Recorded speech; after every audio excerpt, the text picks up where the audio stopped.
Super Smash Bros. Is an excellent multiplayer game. Couple of friends just going at it, you know, you pick your favorite character and stage, customize your preferences with a wealth of options, and you just go to town. It is an instant source of fun no matter how you spin it, but do you know what's more fun than playing Smash multiplayer?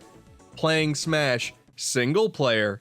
Said nobody ever! The developers technically don't need to do this, but I damn well appreciate it. Smash Bros. Is so much fun, sometimes you just want to play it when you got nobody else around, and that is where the extra modes come into play. Whether you're collecting trophies, going on a full-on adventure, or tackling a bunch of fighters to unlock a bevy of sweet PNG image files, there is always something to do that is not just pure smashing.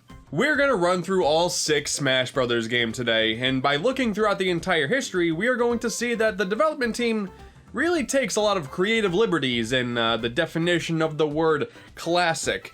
I mean, realistically, when you go back in time, classic meant, you know, how in old fighting games, you just kept fighting opponents over and over until you ran out of opponents to fight. That should be what classic means. And when this series first started, by God, that's what we got. Only 12 characters to mess with in this very first ever Smash Fest. You gotta spice up the game somehow. Here we have the original classic mode. Excuse me, 1P game. I mean, well boy, it's not called classic mode. I guess this video is a dirty clickbait now, isn't it? Starting off this series' single-player quests, this mode challenges you through 14 different stages, each one having a preset opponent and battlefield. Link, Yoshi team, Fox, they start things off. You take a break by, breaking some targets, only to then be greeted by the Mario Bros. You alright there? Luigi, are you tired? Do you need a nap? Much respect for trying to spice things up with these bonus stages too. Each character has their own unique break the target stage, as well as a board the platform stage, both of them putting you to the test, challenging you to utilize the character's abilities to the best of your ability in the fastest time you can do. Never really understood though why the platform game never saw the light of day again. Really liked those. Race to the finish, on the other hand. Ooh. Alright, we're just gonna go right, left, right. There you go. I won Smash. Oh, but we can't forget about the Metal Mario fight though. That awesome music, the original and 1P game exclusive stage, and of course, those iconic footsteps. Oh man, the nostalgia. That is then followed up with the Fighting Polygon team, essentially just every playable character with a purple polygon skin. Alright, and finally, Master Hand, where instead of trying to knock it off the screen, you are challenged with draining its HP, making for a pretty cool final boss. And maybe, you know, maybe I'm just thinking too strongly about this, but if we're going to continue the narrative of Smash 64 being about a random child playing with a bunch of Nintendo plushes, is this fight essentially that same child wanting to destroy his personal toy collection? Or are these Nintendo characters becoming sentient with the hope of destroying their leader? Or maybe the opening cutscene Master Hand is a different child than that of the final boss Master Hand, and then we're basically dealing with Sid from Toy Story! I mean, that could be the story. I don't know, I lost my instruction manual years ago.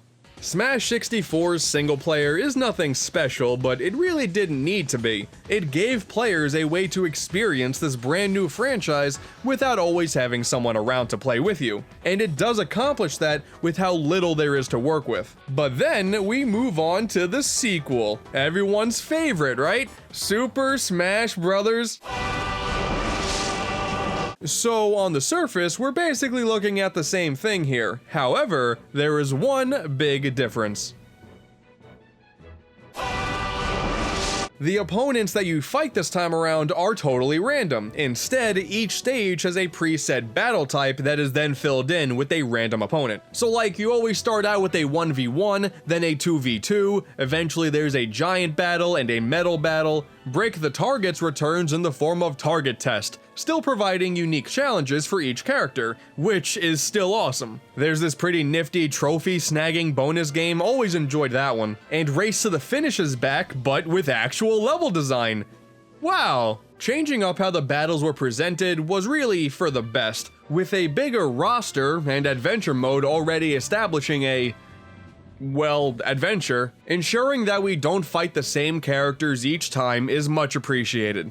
And they went ahead and gave Master Hand a brother, Crazy Hand. And at this point, I think we can discard the whole idea of Master Hand being a child playing with their toys. Now, you ever try being both the Master Hand and Crazy Hand at the same time? It's super hard, man. I mean, come on, Nintendo, where's my realism? When we move on to Brawl, that game did do something a bit similar with the battle layout. Some of the battle types are preset, but the idea this time around is that each stage is based on a different series. You start off fighting somebody from the Zelda franchise, then you move on to either Yoshi or Donkey Kong, then Pokemon, followed by those Japanese games that Nintendo refused to talk about at the time of Brawl's release. Ah, the memories. And this is probably my favorite form of classic mode yet. I mean, there's certainly nothing wrong with Melee. I mean, it's the game where you can mess around with the menus. Would I ever really complain about this game? I mean, probably, but not out loud. Are you kidding me? The Melee fans will kill me. I will give Melee the one-up in one regard though, the bonus games. Brawl does have target tests, and it blows. Rather than having one per character, there's only one per each of the 5 difficulties, and they make you play through 2 of them in one classic run. Now, it's not the worst that the target game's ever been in the series, but it's still pretty lame. Ultimately, both of these classic modes are pretty similar in design. I just prefer the slight sense of randomness that Brawl provides over Melee. Brawl favors the different series that are represented within the game, while Melee favors the different match types. Oh, and I know that it is sacrilege to say that Brawl did something better than Melee. Oh, but just you wait. The next entry in the franchise is Super Smash Bros. For 3DS, contender for the greatest subtitle the series has seen yet, and also known as... Oh yeah, I almost forgot about this one. Right off the bat, I love the new difficulty bar that is essentially lifted straight out of Kid Icarus Uprising. Not for the added depth of difficulty that's there between 2.2 and 2.3, but because you can make Mario dance. Probably the best feature in this series yet. Then, oh god, what is this? Okay, so this version goes for like a weird path approach instead. You have a few seconds to choose which series you want to go against, the color also denoting the difficulty. Oh, but who cares, really? You go in expecting Yoshi, and you get a 2v2 with Game & Watch against Yoshi and Kirby.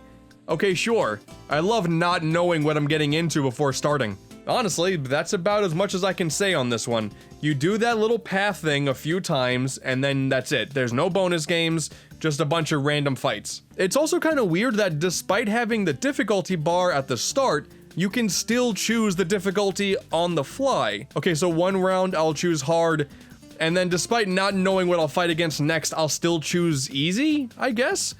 It's such an odd idea. Now this classic mode is a bit shorter than what we're used to, presumably because the 3DS is portable and, you know, the whole pick up and play thing. But can we really quickly talk about the word classic for a second? I mean, I guess it's classic in the sense of you're still playing Smash Brothers, but now the word classic has lost all meaning. That's not what the word means. Why not change it? It's like rehashing the same content over and over again and slapping a new title on it. Oh, and I can hear you now. Oh, what, like your content? Shush. Now, at the time this game first released, I truly didn't care. I mean, I'd finally have Super Smash Bros. Portably, man. I'm just happy this exists. Oh, what is this, a Street Smash? Okay, yeah, sure, man. Whatever, Super Smash Bros. On the go, baby, woohoo! So, I guess on its own, it's fine. You can play it, I guess. But compared to the other iterations of Classic Mode thus far, it's just bizarre. And then the Wii U game happened. Oh god, no, why? I do not know what sick hell this thing came out of, but I hate this a whole lot. Okay, so you move your character on a board and choose one of a handful of fights to partake in. There's no theming, no consistency with anything, just jump into a battle and hope for the best. And even though you know who's gonna be in that fight, you never know what type of fight it's gonna be. Sometimes it's a team battle, sometimes it's a free-for-all. Who knows? And then there's like this weird rival thing.